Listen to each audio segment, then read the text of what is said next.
안녕하세요. 여우신 25회 방송을 시작하겠습니다. 우! 짠! 저는 신나입니다. 안녕하세요. 번들입니다. 안녕하세요, 번들님. 잘 지내시죠?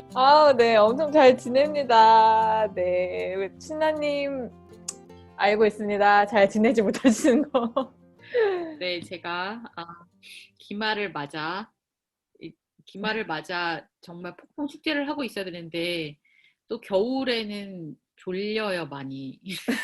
봄인가 봐요. 겨울잠을 자고 싶어. 그래서 잠과 그니까요. 싸우느라 너무 힘들답니다. 고생이 많으십니다. 얼른 이 기말이 지나기를 간절히 네, 빨리 바라봅니다. 크리스마스가 오길. 음, 저도요. 오늘 방송은 그 다시 양예원 박사 얘기고요.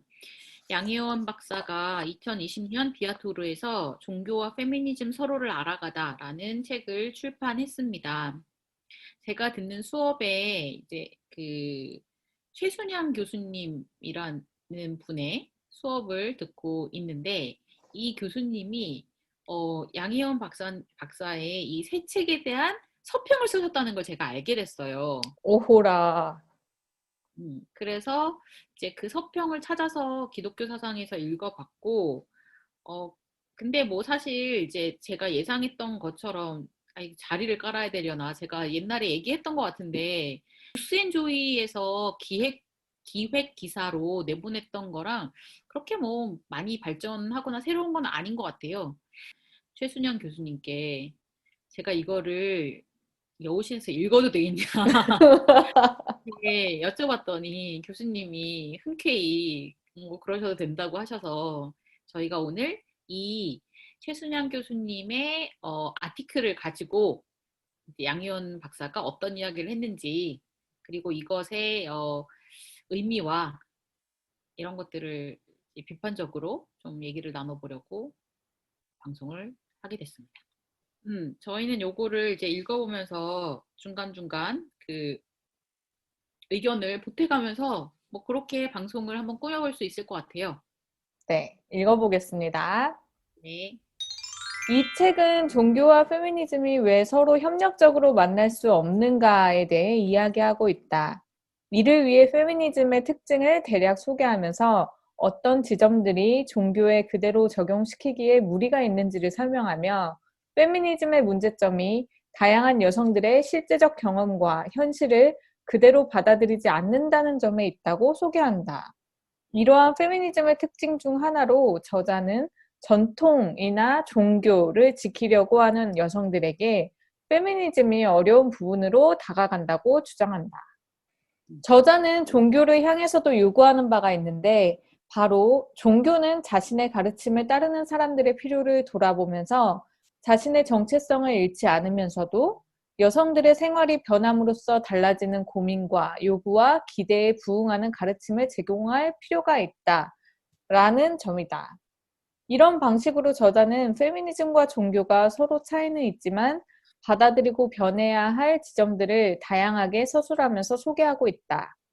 따라서 이 책은 종교와 페미니즘 사이에서 혹은 기독교와 페미니즘 사이에서 두 분야를 조금씩 연결해 보고 함께 안고 가고자 하는 사람들에게 어떤 면에서는 구체적이고 현실적인 몇 가지 대안이나 제안을 제공해 줄 수 있으리라고 본다.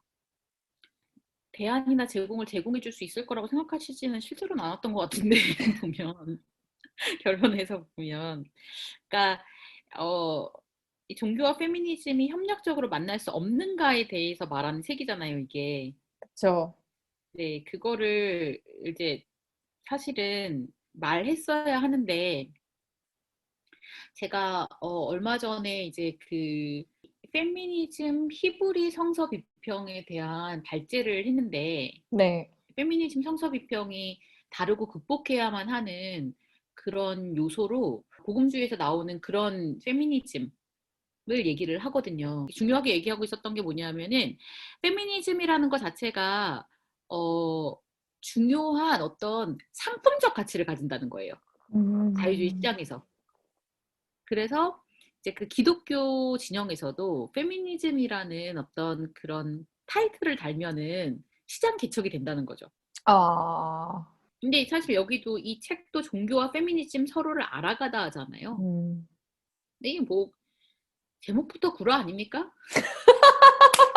아, 이거 잘라야 되는 거 아닙니까, 이거?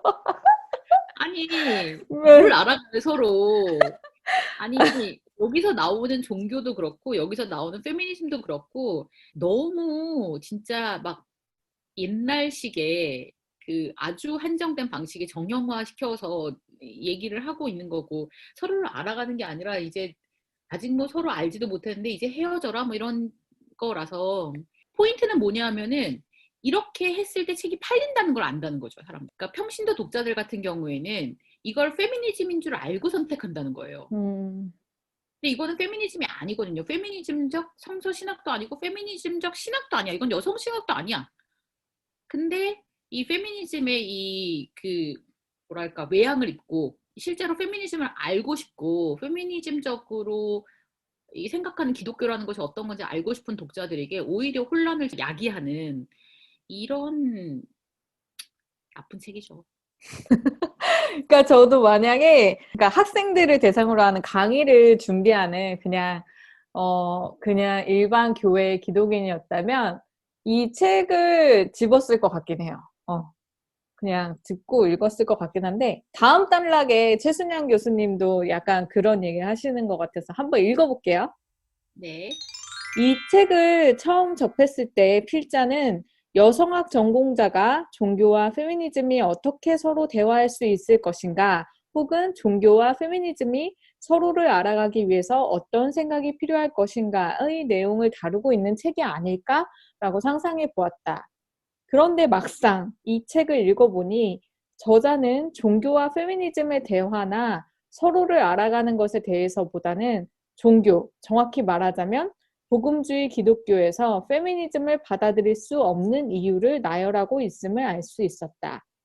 저자가 말하는 가장 근본적인 이유를 한마디로 정리하자면 페미니즘은 인간의 평등이나 인권을 추구하는 인본주의에 기반을 두고 있으며 기독교 신앙에서는 인간을 구원과 은혜를 바라는 죄인으로 이해하기 때문에 이 둘은 배치될 수밖에 없기 때문이라는 것이다. 그러게요. 그래서 저는 이런 책의 제목은 정확하게는 복음주의는 왜 페미니즘과 만날 수 없는가? 음, 뭐 이런 식의 정확한 제목을 주는 것이 정직하지 않은가? 음. 복음주의, 페미니즘 들여다보지 마라. 뭐 그때 그 얘기 나중에 페미니즘 종교다 이렇게 얘기했잖아 이분이. 그러니까 뭐 근데 이제 그렇게 해서는 팔리지 않을 거라는 것을 아는 거지. 사장님이 아시지 않았을까요? 참 그 페미니즘을 진지하게 알아가고자 하는 그리스도인들에게는 너무나 이 배신 때리는 제목이라고 저는 생각합니다. 그래서 여기서 말하는 게 페미니즘은 인간의 평등이나 인권을 추구하는 인본주의에 기반 두고 있고 기독교 신앙에는 인간을 구원과 은혜를 바라는 죄인으로 이해하기 때문에 둘이 배치될 수밖에 없다.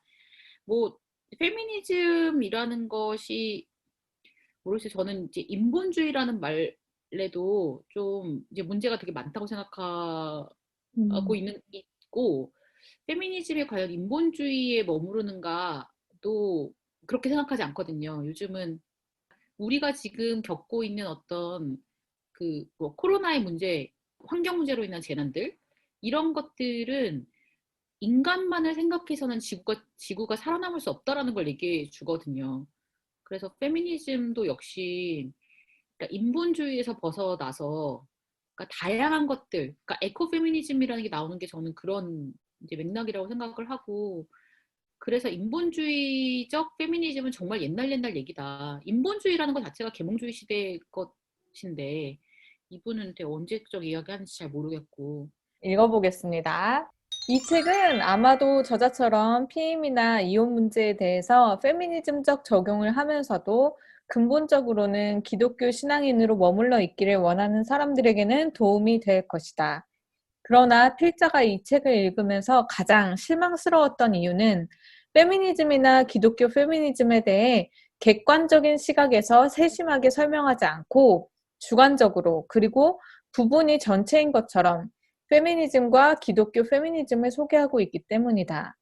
저자 본인이 여성학으로 석사와 박사 학위를 취득한 사람이면서도 페미니즘이나 기독교 페미니즘을 정형화, 어느 한 면이 있을 수는 있지만 그 점이 전체를 다 말하지 못함에도 불구하고 그것을 페미니즘의 유일한 특징인 것처럼 묘사한다. 괄호 닫고 하여 왜곡하여 전달하는 경우가 매우 많이 발견된다. 네. 이게 그때 우리가 그 교회 언니의 페미니즘 수업인가? 네. 그거에서도 되게 많이 열받아 했던 부분인 것 같아요. 그러니까는 페미니즘을 설명하고 있는 것 같긴 하지만, 그러니까 양혜원 박사를 통해서 소개받는 페미니즘은 진짜 한 중매의 페미니즘이고, 그것마저도 굉장히 왜곡되어 있다라고 저도 생각을 하고, 그러니까 이제 지금 최수정 교수님이 얘기하고 있지만, 뭐 로즈마리 루터는 진짜 옛날 옛적 할머니시고, 뭐 이분이 중요한 역할을 했던 것은 맞지만 그 이후로 페미니즘 신학은 계속해서 발전했거든요. 제2 물결 페미니즘이 나올 때 이제 여성 신학도 같이 발전을 했어요. 근데 거기에서 같이 발전했던 여성 신학도 역시 백인 여성 중심이었던 거죠. 엘리트 중심. 그리고 그것에 대한 비판이 굉장히 많았습니다. 그래서 지금은, 그러니까 다양한 여성들, 그러니까는 여성이 하나로 대표될 수 없다는 거예요. 백인 여성이 여성을 대표할 수 없죠, 당연히. 근데 백인 여성이 그런 대표성을 가지고 있었던 것에 대한 비판과 더불어서 다양한 여성들, 소수자들, 그런 사람들의 이야기를 페미니즘 신학 안에 담으려고 되게 노력을 많이 해요. 그래서 그런 다양성이 존재할 때 우리가 어, 하나로 대표되지는 않지만 그것에 또 공통된 기반을 마련할 수 있다라고 생각하는 거거든요. 같이 싸울 수 있는 지점. 근데 이 지금 양희원 박사가 만들어내고 있는 페미니즘은 정형화라는 것은 그야말로, 그러니까 타자화시키는 거거든요. 시리아 난민들이 들어올 때 난민은 어때? 난민은 범죄를 저지르는 음. 사람들이야. 뭐 이런 식으로 이제 그 한마디로 정의를 해버리는 거예요. 근데 그 개인 존재들은 그렇게 한마디로 정의될 수 있는 존재들이 당연히 아니겠죠. 굉장히 강력한 힘을 가지게 되는 거거든요. 흘려 들으면 아, 그 사람들은 그런 사람이구나. 뭐 이렇게 생각해 버리는, 뭐 너무 이상하지만 어쨌든 양혜원 박사가 시도하고 있는 게 그러니까 페미니즘과 기독교 페미니즘에 대해서 그런 정형화를 시도하고 있다라는 것도 비판을 받아야 된다고 저는 생각해요. 그러니까 지금 여기 뒤에서 보면 이제 오리엔탈리즘이라는 게 나오잖아요. 근데 오리엔탈리즘이라는 거는 서구가 이제 그 제국주의 시대에 어, 동양을 제국화, 그러니까 식민지화 만들면서 그 식민지들을 정형화시킨 방법이거든요. 예를 들면 인도에 가면 사람들이 피리를 불어가지고 뱀을 이렇게 막 춤을 추게 하고 이런 그림들이 있지 않습니까? 그럼 이제 그런 걸 누가 써요. 인도 사람들이 이런 걸 해. 그러면 공무원 중에서 인도로 발령받은 사람이 있으면 그 사람이 그 책을 보고 아, 인도는 이런 곳이구나. 인도 사람들 이런 사람들이구나. 되게 미개한 사람들. 이라는 이미지를 가지고 가는 거예요. 인도로. 그럼 이제 그게 그 사람이 인도를 보는 하나의 틀이 되는 거죠. 근데 그 틀에 당연히 인도는 맞지 않죠.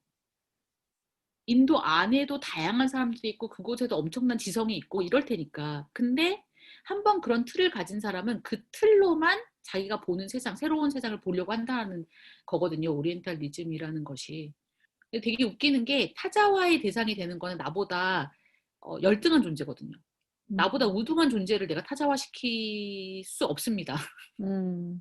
그러니까 그걸 시도를 하겠지만 전혀 그 효력이 없어요. 그러니까 나는 우리 교회 목사님을 내가 타자화시켜 보겠어. 안 됩니다. 그런 건 효력이 없어요. 왜냐면 나보다 어쨌든지 간에 지금 사회에서 어떤 인식적인 존재로 나보다 우등한 존재들은 그렇게 되기 어렵죠. 그러니까 뭐 서양 사회에서도 동양인들에 대해서 너무 쉽게 그런 것들이 작동을 하는 반면 동양인 사회에서 백인들에게 그게 작동하지 않죠. 그러니까 이게 이데올로기가 무서운 거예요. 한번 이렇게 우리한테 인식되어진 그 인식의 틀이 얼마나 쉽게 깨지지 않는가를 보여주는 거고, 그런 것들로 인해서 생겨나는 어떤 문제점들이 분명 현실에서 어떤 폭력이나 혐오 범죄라든가 이런 것들이 일어나는데, 그런 것들 중에 되게 강력한 영향력을 끼치고 있는 게 가부장제라고 보는 거죠. 남성 중심적. 근데 그 제가 속한 복음주의 거기서부터 제가 한번 읽어볼게요. 네. 제가 속한 복음주의 그룹은 이게 이제 양혜원 씨가 이렇게 말하는 거죠. 양혜원 박사가 제가 속한 복음주의 그룹은 신을 남성형으로 일컫지만 그래서 신이 실제 남자라고 믿지 않았고 그는 신이지 인간이 아닙니다. 여자나 남자나 다 신의 형상으로 만들어졌다고 믿었고 교회에서 여자의 지도적 역할은 제한되어 있었지만 그렇다고 금지된 것은 아니었고 사회에서 여자가 지도적 역할을 하는 데는 제약을 두지 않았으며 여자도 남자와 마찬가지로 하나님께 영광을 돌리기 위해 창조되었지 남자에게 종속되기 위해 창조되었다고 믿지 않았습니다. 라고 했습니다. 이게 어떻게 생각하십니까? 그 뒤에 최순양 교수님 말한 것처럼 음. 일단은 우리의 하나님을 아버지라고 아니 근데 사용하는 나는 건. 이거를 물론 이제 그 최수정 교수님은 하나님 아버지를 얘기를 하셨는데 아니 그 예수는 신이자 인간이잖아요. 그쵸? 예수는 남성이잖아. 그러니까 예수와 신의 이미지가 굉장히 강렬하게 연결되어 있잖아요. 이게 무슨 말장난이지 이게 무슨 소리야. 그는 신이지 인간이 아닌 뭐라는 거지? 막 이러면서. 음, 그러니까 이것도 웃기는 말이죠. 이것도 말장난이죠. 교회에서 여자의 지도적 역할은 제한되어 있었지만 금지된 건 아니다. 이게 무슨 말입니까? 금지된 것은 아니었는데 제한되어 있다. 근데 그럼 그 제한은 그러니까 수용해야만 한다라는 얘기인 거 아닌가요? 이 정도까지는 해주지 않냐. 이런 얘기 같은데. 그러면 왜요? 왜 그러면 여성은 제도적으로 제한되어야 합니까? 음. 교회 안에서 그럼 어째서 여성의 지도적 역할은 제한했을까요? 라는 것에 대해서 질문을 던지는 게 맞는 거죠. 그쵸. 그러니까 그러니까 저는 양혜원 박사님이 왜 이렇게 호의를 베풀어 주지 않았냐는 식으로 말씀하시는 그 입장을 모르겠어요. 최근에 이제 마틴 루터 킹의 편지를 읽을 일이 있었어요. 이제 그 마틴 루터 킹이 버밍엄이라는 곳에서 흑인 인권 운동을 하다가 이제 감옥에 갇혔습니다. 음, 근데 그때 그 백인 남성 성직자들이 성명서 같은 걸 낸 거예요. 음, 그래서 흑인 인권 운동에 대한 이제 강력한 비판을 제기를 한 거죠.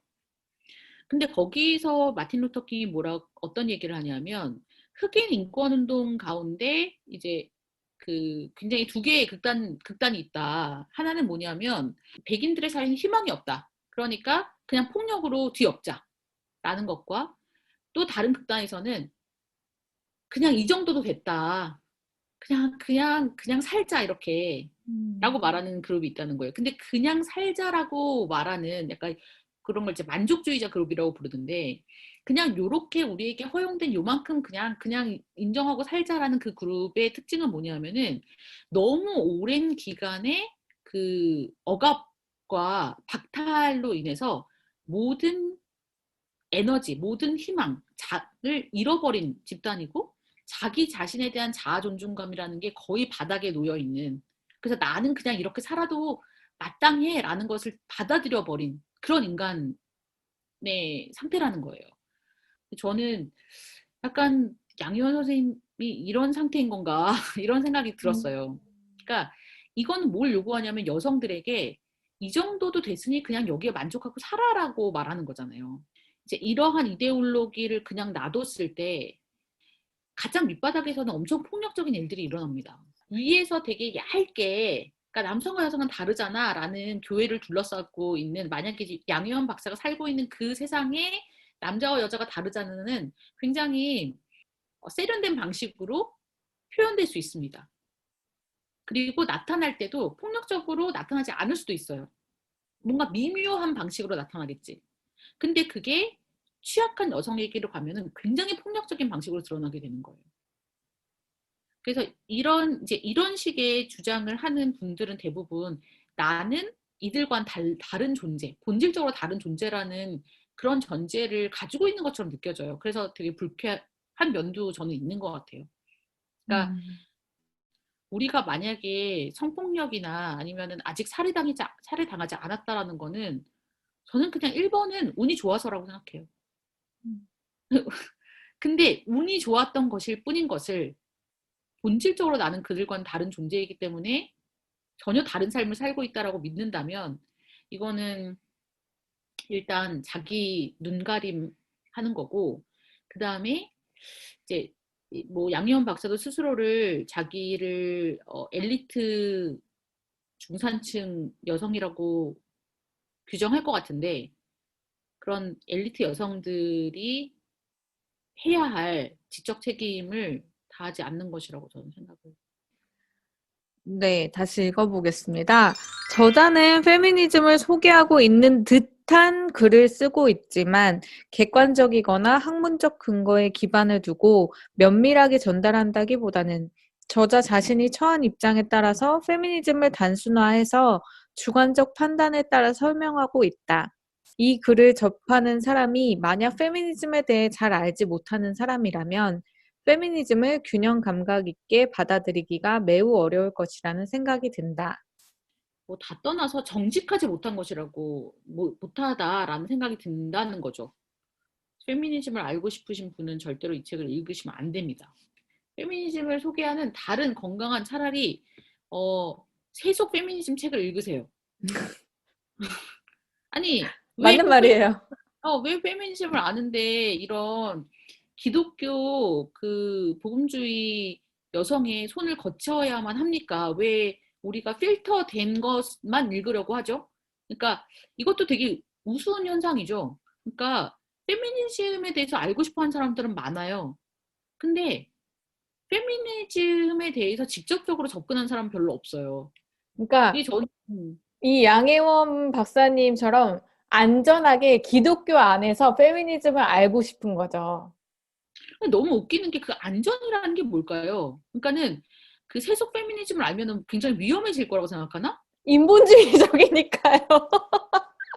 아니 나는 그러니까 이런 네, 그러니까 기독교 안에 그러니까 뭐 네. 만약에 이거를 복음주의라고 말한다면 복음주의 안에 존재하는 이런 세속 학문에 대한 어떤 조심성과 이 뭐랄까 미묘하게 느껴지는 어떤 불안감 이런 것들이 너무 우습다는 생각이 드는 거예요.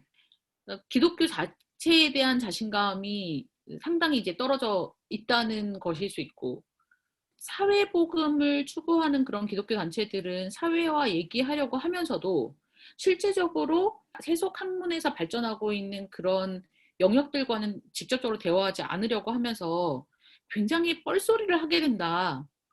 지금 뭐 이제 양희원 박사만 해도 이 페미니즘은 대체 어느 시대의 페미니즘? 이게 1980년대 페미니즘입니다. 이거 폐기 일보 직전이에요.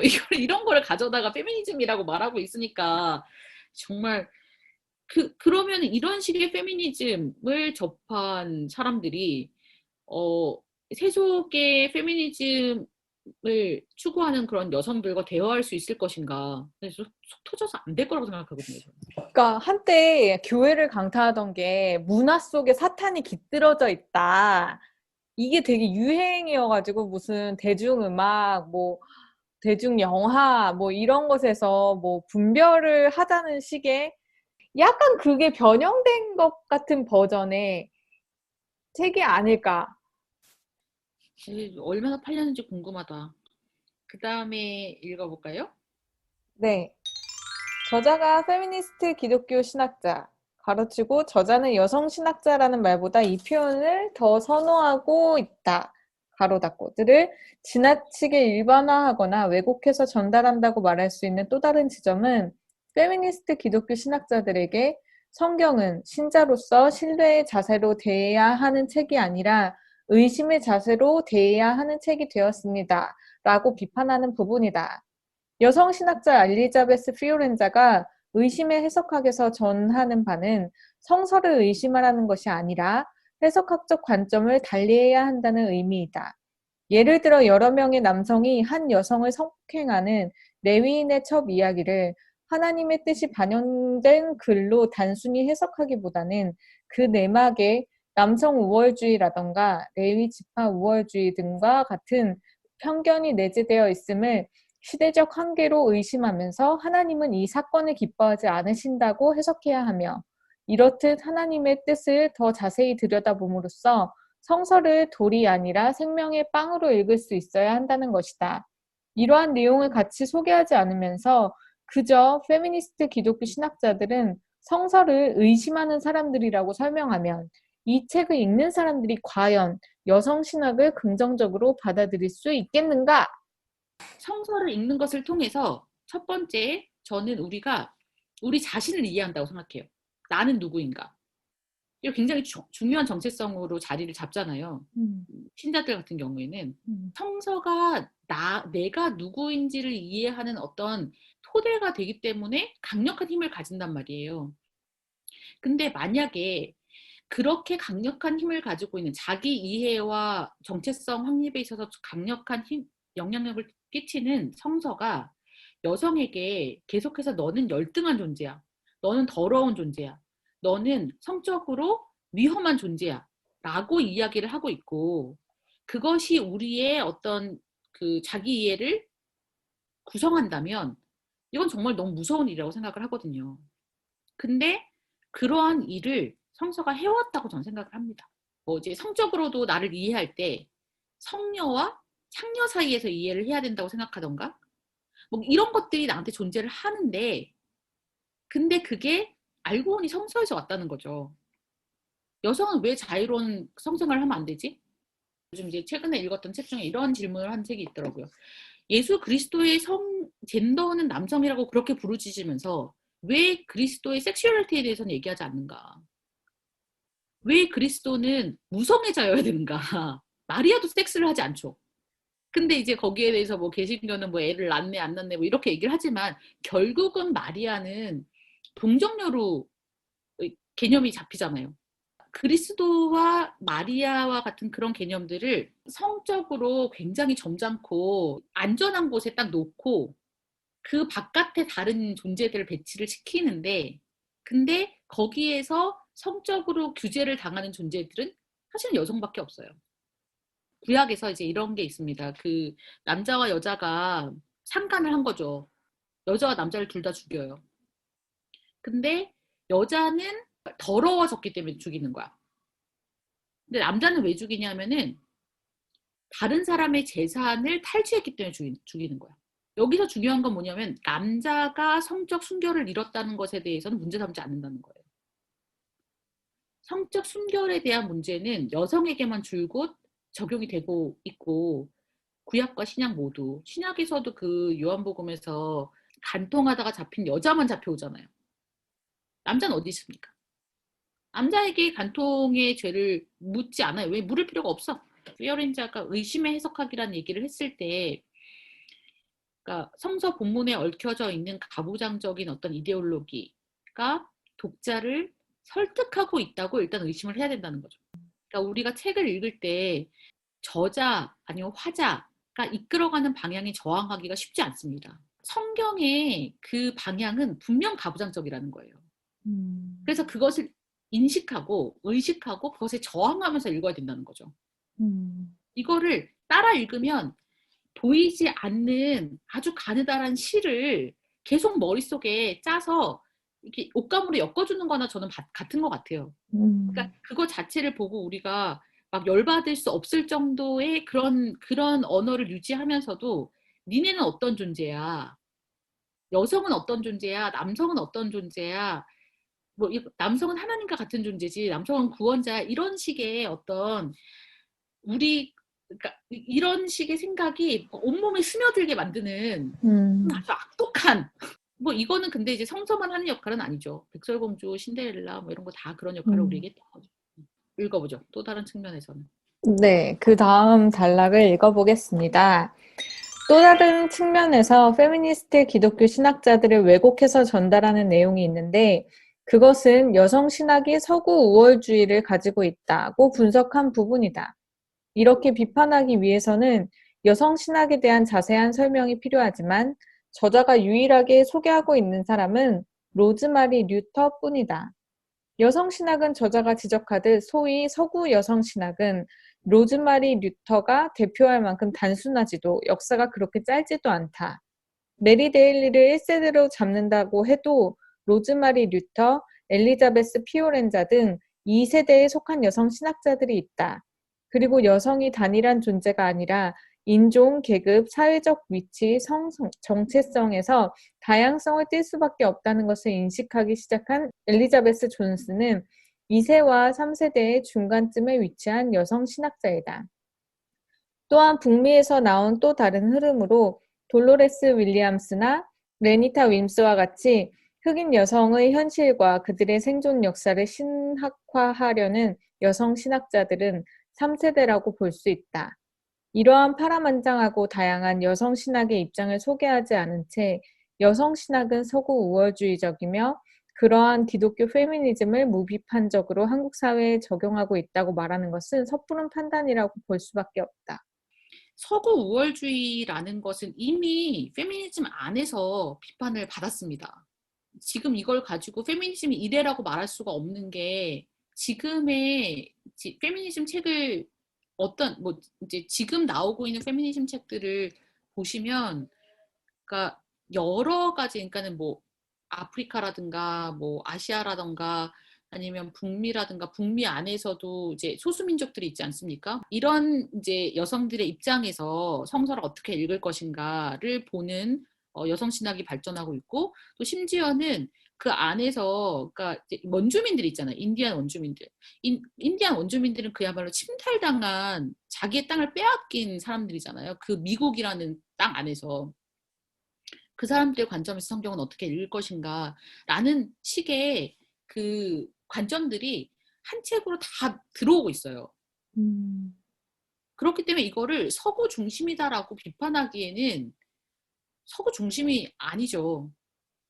신자유주의, 지구학, 이런 완전히 바뀐 뭐 이제 그런 미디어 환경, 뭐 이런 것들 안에서 여성들의 위치를 바라보고 여성들의 처지를 바라보고 현실을 바라보고 그러면 어떻게 해석해야 될 것인가라는 것들이 발전하고 있기 때문에 서구 우월주의라는 말은 좀 진짜 많이 적절하지 않아요. 양희원 박사가 처음에 그런 얘기를 하잖아요. 그러니까는 기독교 페미니즘이라는 게 다양한 여성의 경험을 담을 수 없다. 유교 페미니즘이 담을 수 있는 여성의 경험은 대체 무엇입니까? 우리가 지금 이야기해야 되는 어떤 페미니즘은 이제 지금의 20대, 30대, 10대, 20대, 30대 이 여성들의 이야기를 담을 수 있어야지 된다고 생각하거든요. 그래야지 힘이 있죠. 10대, 20대, 30대 여성의 머릿속에 유교 페미니즘? 이건 대체 뭐지? 전혀 실현성이 없는. 읽어보겠습니다. 저자는 이렇게 페미니즘이 서구 우월적이라는 전제하에 반대로 이런 논리를 펼치는데 비서구, 비백인 페미니스트들은 여성 해방을 주장하기 위해서는 자기 자신의 문화와 종교를 부정해야 하는 입장으로 내몰렸다는 것도 알게 되었습니다. 라고 말하면서 2017년 하반기에 일어난 미국의 미투 운동은 미국 여성들이 이루었다고 믿었던 남녀평등이 사실은 허구였다는 현실을 직시하게 된 사건이었습니다. 라고 설명한다. 페미니즘 운동이 이제 제2불교를 지나면서 뭐 참정권이나 이런 것들을 얻게 된 후에 침체기를 거치거든요. 이게 운동화되지 못하고 세력화되지 못했습니다. 그리고 이제 그런 페미니즘 운동을 통해서 뭔가 수혜를 받게 된 여성들이 기득권 안으로 이제 들어가게 되죠. 그래서 뭐 특히 이제 대학에서는 그러니까 여성학이라는 게 생기고 그 다음에 여성들도 교수직을 많이 얻게 되는 성과를 얻었어요. 그리고 이제 뭐 기업이나 이런 데서도 여성들이 많이 채용이 됐죠. 제가 듣기로는 옛날에는 그 1980년대 이럴 때에는 신입사원을 뽑을 때 대학 졸업자들 뭐 남성 뭐 예를 들어 360명, 여성 0명 이렇게 나왔다고요. 그럼 그 공명은 한 자리 숫자를 뽑겠다는 뜻이래요. 근데 몇 명을 뽑는다는 걸 얘기조차 안 하는 거래. 이런 시대를 지났죠, 우리가. 지금은 그렇게는 안 하잖아요. 근데 이제 여성들이 그렇게 그런 사회적 진입을 이루어내면서 뭐랄까 그러니까 안주한 거죠, 일종의. 미투 운동이라는 것은 그러니까 제2 물결의 페미니즘 같은 방식으로는 결정적으로 가부장제에서 일어나고 있는 문제들을 해결할 수 없다라고 저는 보여준 사건인 것 같아요. 남성과 같은 그런 그 지위를 차지할 수 있게 된다거나 아니면 남성과 동등한 페이를 얻게 된다거나 이런 방식, 이런 것만을 성취하는 것으로는 해결될 수 없는 것이다. 그러니까 굉장히 다른 방식의 뭐 정치도 그렇고 경제도 그렇고 뭐 교육도 그렇고 다 마찬가지라고 생각하는데 다른 접근이 필요하다는 걸 보여주는 거라고 저는 생각을 해요. 계속 읽어보겠습니다.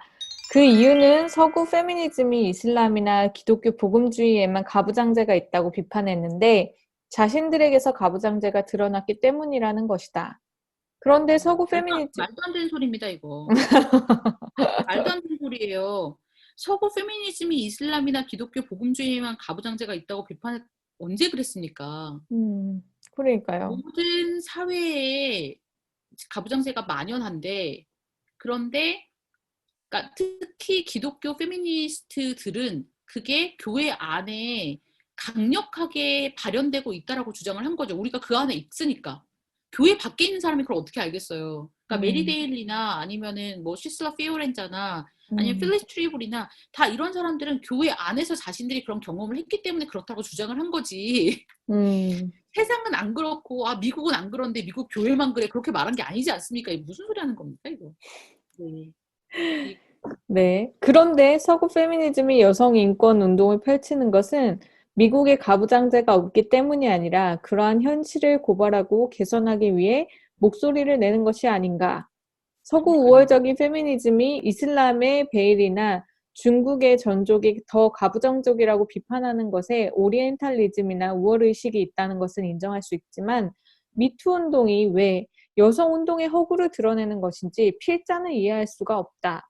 자유주의나 기독교 페미니즘이 따르고 있는 여성 인권이 서구적이라고 저자는 믿기 때문에 따라서 이슬람 페미니즘이나 유교 페미니즘은 적어도 서구와는 분리된 주체적 페미니즘이라고 평가한다. 유교 페미니즘은 이 인의 덕목을 페미니즘에서 말하는 돌봄의 윤리와 연결하여 여성과 남성 모두가 실현할 수 있는 보편적 윤리로 삼습니다. 라든지 유교 사회에서 자식을 둔 어머니는 성적 존재로 인식하지 않기 때문에 성으로 대변되는 여성성을 넘어설 수 있고 이 세상에 어머니 없는 아들은 없으므로 효의 윤리에 기반해 남성들의 존경도 받을 수 있기 때문입니다. 라는 설명을 통해 유교 페미니즘이 훨씬 한국에 맞게 현실화된 페미니즘이라고 제안하기도 한다. 그리고 네. 페미니즘의 변호가 없이도 이미 여성들은 자신이 가진 문화유산을 활용하는 방법을 터득하고 있는 셈입니다. 한국도 마찬가지입니다. 라는 설명을 통해 한국 여성에게는 유교적 생각이 더 현실적이지 페미니즘은 필요 없다고 주장하고 있다. 그러니까 인이라는 것이 어쨌든 어, 관계잖아요. 음, 그래서 이 관계를 이제 유교에서 잘 나타내주는 게 삼강오륜인 것 같아요. 음, 삼강이라는 거는 일단 군위신강, 부위자강, 부위부강이라고 합니다. 군위신강은 임금과 신하의 관계, 부위자강은 아버지와 자식의 관계, 부위부강은 지아비와 지어미의 관계예요. 이게 뭐냐면 신하는 임금을 섬기는 것이 근본, 아들은 아버지를 섬기는 것이 근본, 아내는 남편을 섬기는 것이 근본이라고 말합니다. 오륜 같은 경우에는 부자유친, 군신유의, 부부유별, 장유유서, 붕유유신인데 아버지와 자식 간의 친함, 임금과 신하 사이에는 의로움, 부부 사이에는 구별, 어른과 아이 사이에는 차례와 질서, 벗 사이에는 믿음 이렇게 말한단 말이에요. 멋있는 말처럼 들리지만 사실은 이것도 어떤 인간관계를 전제하는 거잖아요. 그런데 이 삼강오륜에서 드러나는 인의 정신이라는 거는 일정한 위계질서를 말하고 있고 인을 지킨다라는 거는 그 위계질서를 지지한다라는 거, 그 위계질서를 공고히 해야 한다라는 것을 얘기를 합니다. 여기서 이제 여성과 남성 모두가 실현할 수 있는 보편적 윤리를 인의 덕목이라고 말한다고 할 때도 저는 좀 실제로 인의 얘기를 하고 싶다면 유교 안에서 그러니까 인간관계에 어떤 위계 질서를 전제하고 있는가에 대해서 먼저 얘기를 해야 될 것 같아요. 그리고 유교 사회에서 자식을 둔 어머니는 성적 존재로 인지되지 않는다? 제가 얼마 전에 아까 이런 생각을 했습니다. 이제 최순영 교수님도 얘기하신 부분이고 저도 동의했었는데 어, 민중신학자 안병무가 쓴 선천댁이라는 책이 있어요. 저도 선천댁을 읽었는데, 근데 선천댁에서 안병무는 어머니를 통해서 자기가 이제 여성에 대해서 다른 생각을 가지게 됐고, 진정한 민중은 자신의 어머니와 같은 그런 존재다라는 이야기를 합니다. 근데 거기서 선천댁은 어떤 존재냐면 오로지 아들만을 위해서 희생하는 존재예요. 그런 상을 어떤 여성의 이상적인 상으로 만들 때 여성들에게 강요되는 건 뭐냐면 아들을 위해서 어, 그 어머니는 철저히 기다리고 헌신해야 되는 존재로 만든다는 거죠. 드러나는 건 결국 아들이잖아요. 정형화된 어머니를 만드는 거잖아요. 근데 여기서는 그거를 성적 존재로 인식하지 않기 때문에 성으로 대변된 여성성을 넘어설 수 있다. 어머니는 성적 존재로 인식하지 않는 게 아니라 어머니는 성적으로 억압된 존재라고 저는 생각해요. 그래서 어머니에게 요구되는 일정한 어떤 성적 역할도 주어져 있다고 생각하거든요. 이 세상에 어머니 없는 아들은 없다. 아들 없는 여자는 그럼 어떡합니까?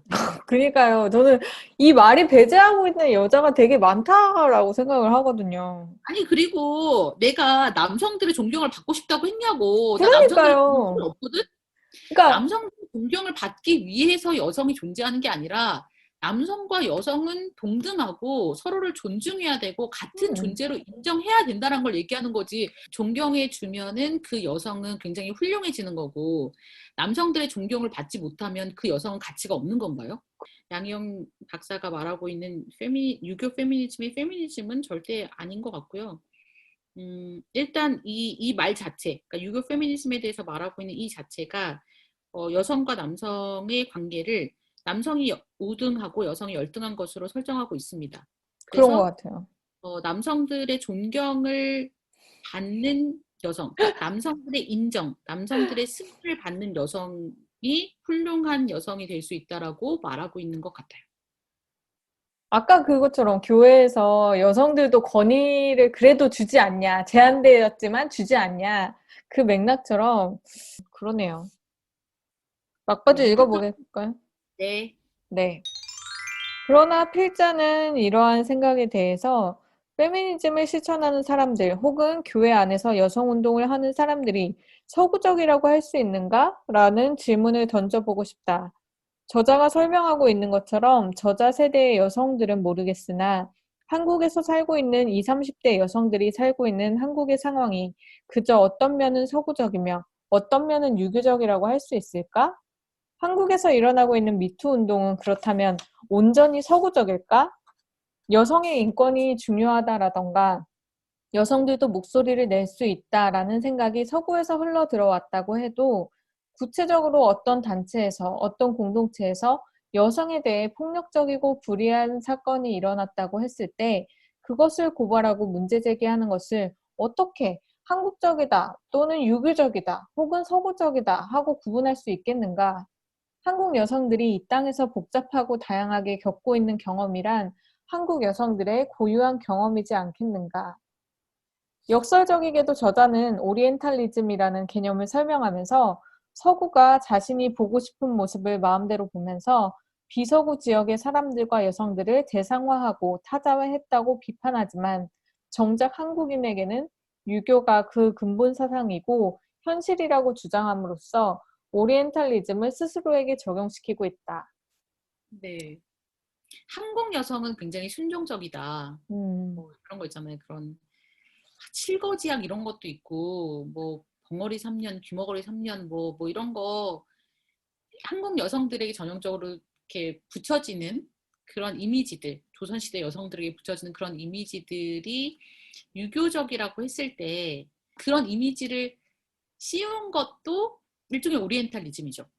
서구가 그 동양에게 씌우는 어떤 틀, 사고틀, 뭐 정의틀 이런 것뿐만 아니라 남성이 여성에게 씌우는 그런 정형화되고 남성의 입맛에 맞는 그런 이제 여성성이라 그런 것도 오리엔탈리즘이라고 생각하거든요.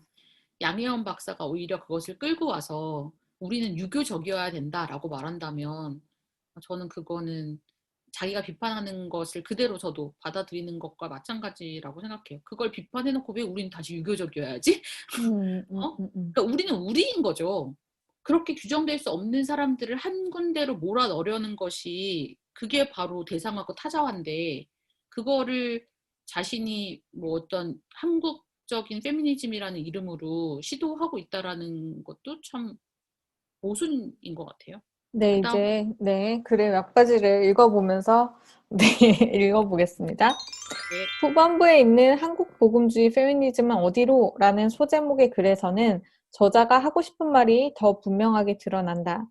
자유주의 페미니즘을 받아들인 기독교 페미니즘이 진보 정치에 가담하는 것으로 기독교를 대변하려 하면서 진보와 합세해 보수 교회를 욕하는 양상입니다. 라고 묘사하거나 이들이 유교 사회의 특성상 남편을 두지 않고는 남자들에게 인정받기가 힘들고 그래서 자신도 그 규범 안에서 사는데 그렇다고 그런 현실을 내놓고 인정하면 페미니즘 이념에 어긋나니까 여성들의 실제적인 문제는 덮어두고 남자들처럼 구호만 외치기 때문입니다. 라고 분석하면서 기독교 페미니즘을 일반화하여 비판하는 글을 서슴지 않고 있다.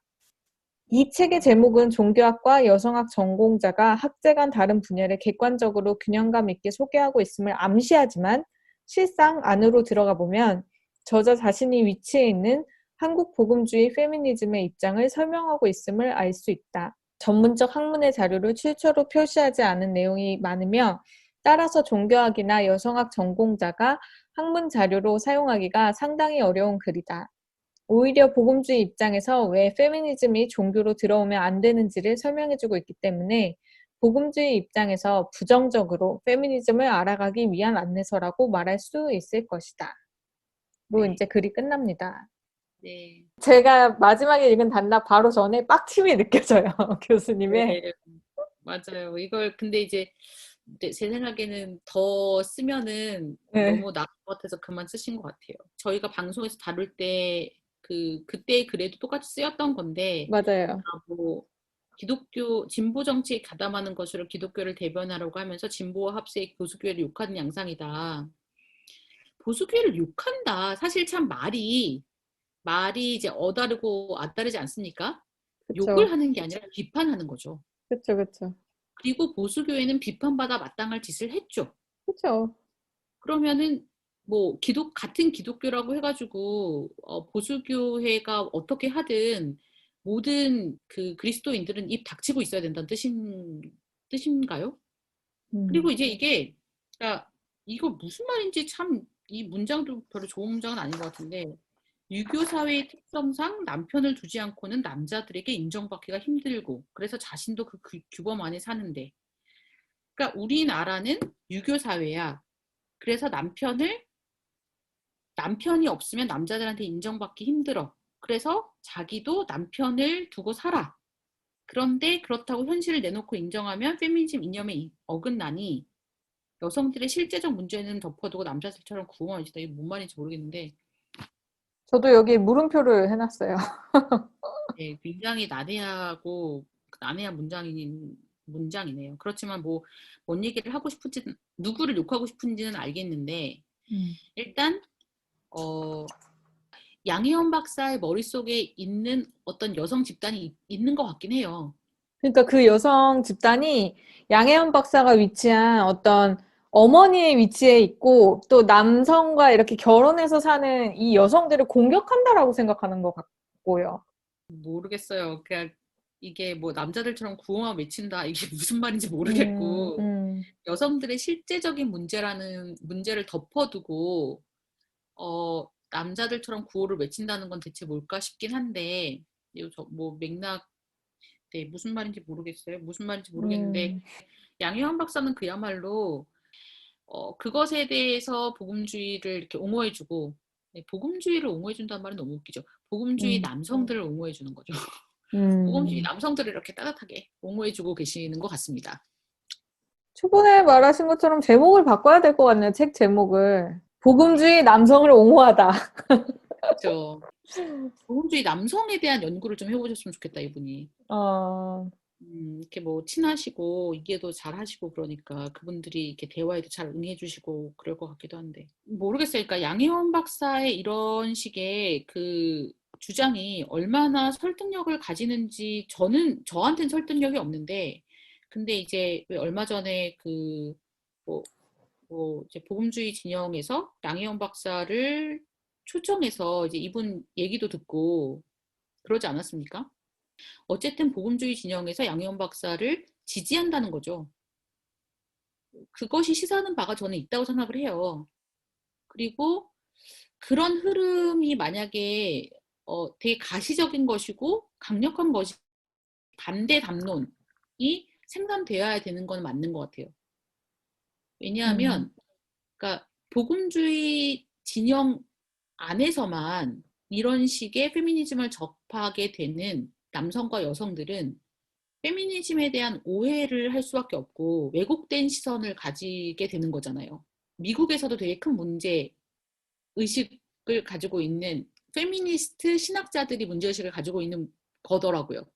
그래서 뭐 존 파이퍼나 아니면은 웨인 그루뎀이나 이런 사람들을 중심으로 해서 성이나 젠더에 대한 그런 담론들이 생산이 되고, 그리고 엄청난 출판물들을 쏟아낸다는 거죠.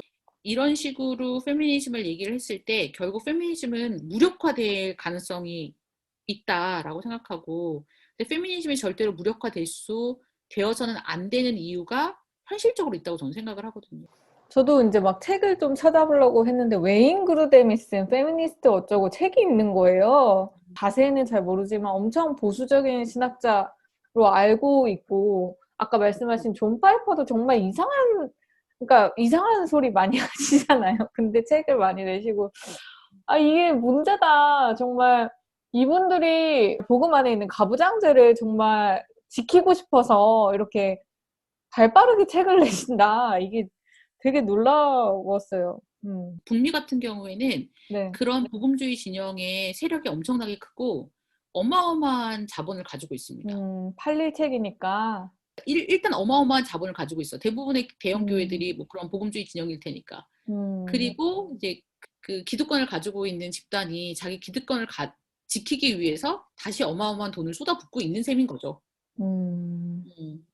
근데 이것이 과연 옳은 전략인가에 대해서는 분명히 질문을 해야 되는데. 그러니까요. 근데 양혜원 박사님까지 이렇게 하시니까 뭐 청취자들은 궁금하긴 할 것 같아요. 이렇게까지 양혜원 박사의 책을 계속 왜 이렇게 다루고 이야기를 하는가. 아니요, 이거를 뭐 내가 금소로 만들겠다 이런 건 아닙니다. 그렇죠. 그렇죠.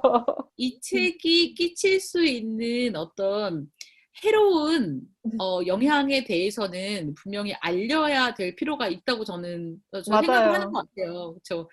그러니까 복음주의가 어떤 방향을 잡고 있다라는 징후를 보여주고 있는 것도 있다고 생각해요. 이것이 옳은 방향인가에 대해서 복음주의 자체에서 그 반성이 필요하지 않나, 성찰이 좀 필요하지 않나. 이게 과연 이거 부인할 수 없는 사실인데 교회는 여성들이 주축이 됩니다. 수적으로도 여성들이 압도적으로 많잖아요. 일단 인정을 하시면 그러면 이게 복음주의가 살 길인가? 이런 식으로 말하는 게 니네는 살던 대로 살아라 라고 말하는 것이 과연 10대, 20대 여성들에게 맥힐 이야기인지 성찰이 필요하다고 생각합니다. 아니, 전략을 잘못 짜는 게 아닐까요? 이렇게 말을 해서 지금의 음, 어떤 체제처럼 여성 신도들을 약간 종속적인, 이렇게 순종적이고, 높여줄 수 있는 그런 사람들로 만들고 싶어서 이런 책들이 계속 나오는 게 아닐까요? 그리고 이게 이거는 뭐 성경적이라고 어필하는 것 자체도 음, 말이 안 된다고 생각해요. 그렇죠. 그러니까 음, 이런 식으로 이게 성경적이라고 얘기하는 것 자체가 사람들을 성경을 혐오하게 만든다고 저는 생각해요. 굉장히 아니, 비성경적이라고 생각하고. 그러니까 이거를 왜 있지 그러면? 이런 종교를 왜 믿지? 이렇게 되는 거라서 자기들이 어떤 도덕적으로 우월성을 가지고 있다고 스스로 믿고 있고 이런 식으로 설득하면 애들이 들을 거라고 생각하고 있다면 어쨌든 성장은 아닐 겁니다. 음. 그쵸. 일종의 고립처럼 갈 수밖에 없는 자기들끼리만의 정당성을 주장할 수밖에 없는 그런 집단이 될 거예요. 그리고 이 집단은 지적으로도 그렇게 흥미롭지 않은 집단이 될 게 분명합니다. 주님께서 정말 자비를 베풀어 주시고 은혜를 주시기를. 아, 참. 그렇습니다. 저는 여전히 교회가 할 수 있는 일들이 있다고 생각하기 때문에 잘 성찰해 보셨으면 좋겠다. 그런 당부를 드립니다. 네. 한동안 이제 뭐 모르겠어요. 양현 박사님이 새로운 책을 내시면 또 읽을 수 있을 수도 있고 뭐 그렇긴 한데 아유 참 좀 재밌는 책 내주셨으면 좋겠네요. 네, 언제나 이게 좀 마음이 씁쓸하네요. 이렇게. 네, 그러면은 오늘 방송은 뭐 이렇게 씁쓸함으로 마무리를 하게 되는 건가요? 아니 뭐 맨날 희망 차야 돼. 지금 요즘은 희망이 있다 이렇게 얘기하는 건 너무 위선이고 맞아요. 그냥 잘 버팁시다. 잘 버티면 좋은 네. 세상이 오니. 이렇게나 신앙이 좋은 분이신데 우리 신나님을 누가 섭리가 있다고 생각하는데 네. 하나님의 섭리가 어쨌든 변화되는 세상 속에서 새로운 공간과 새로운 그 존재들이 좀 뭐랄까 숨쉬고 이야기하고 떠들 수 있는 그런 공간을 마련하는 그런 계기, 그런 과정으로 가는 길이었으면 좋겠다. 근데 그거는 그냥 만들어지는 건 아니고 겁나 저항이 필요한 것 같아요. 길들이려고 하는 사람들이 있고 길들여지지 않으려고 하는 그것에 대해 맞서는 게 있어야 공간이 만들어지니까 계속 길들여지지 않고 버텨보도록 하겠습니다. 야생마처럼 살겠다는 우리 신나님의 다짐을 오랫동안 말했더니 정신이 없어 지금. 네, 오늘 방송은 여기에서 마치도록 하겠습니다. 신나님 너무 고생하셨습니다. 너무 고생하셨어요. 예. 네. 안녕.